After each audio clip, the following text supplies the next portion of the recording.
how many onto functions can be defined from the set 1, 2, 3, 4 to the set ABC. Right?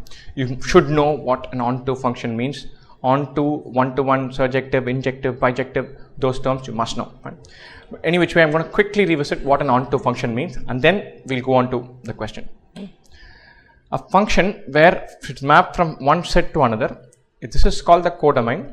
If every element in the codomain has a pre-image, then it's called an onto function. From 1 is mapped to A, 2 is mapped to B, 3 is mapped to B. A and B are both mapped from something. That means it's an onto function. Here we have 1 to A, 2 to B, 3 to B, and then there is a C here. This C is not mapped from anything. This is not an onto function. So if everything here has a pre-image, has been mapped on from something, then we have an onto function. There is something missed out, even one element missed out in the second set, the codomain, then that means it is not an onto function. Right? Now that is in place, let's go on, carry on and see how to solve this. Right? We need to find how many functions are onto. Forget about that. Let's think about how many functions are there. Function is just a mapping from here to here. 1 could be mapped to A, B or C.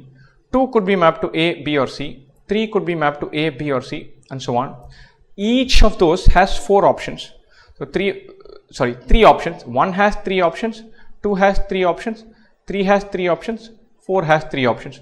So total number of options is 3 into 3 into 3 into 3. Total number of functions that can be defined is 3 power 4, which is 81. Very simple idea.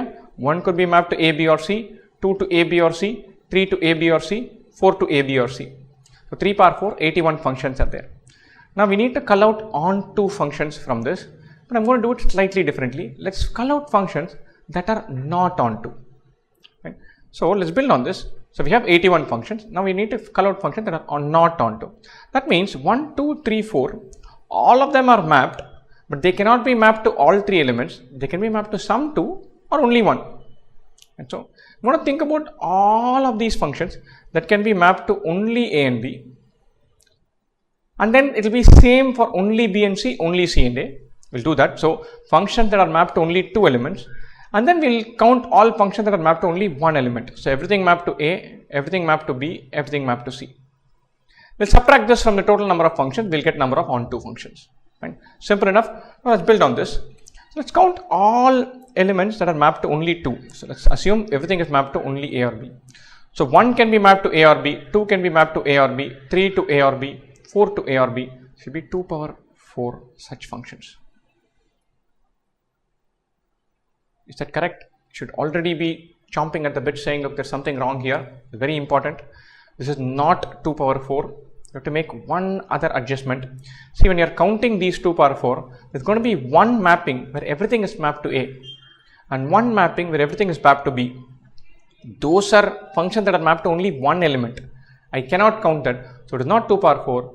It is 2 power 4 minus 2. Why am I doing minus 2? Everything mapped to A, everything mapped to B. They are not functions mapped to 2 elements. They are just functions mapped to 1 element. That I am going to count separately. So I will not include that in this function. There are 2 power 4 minus 2 functions mapped to A and B. It will be 2 power 4 minus 2 mapped to B and C. 2 power 4 minus 2 mapped to C and A. So this into 3 or 14 into 3, just 42 such functions are possible. Let's go on, carry on and see how many can be. The second part is how many can be mapped onto just one element. That is very easy. Everything to A, everything to B, everything to C. So there are 3 such functions. So let's count those also. So mapped to 2 elements, there are 42 of them. Mapped to only 1 element, there are 3 of them. Totally there are 45 non-onto functions. We started with 81 functions. Knock off this 45, get down to 36. So from 1, 2, 3, 4 to ABC, we can have 36 different functions that are onto. And so onto, one-to-one, surjective, injective, bijective, those terms are important. How to count, what is meant by them, that is important. So do not gloss over this part of functions. Very important to know this.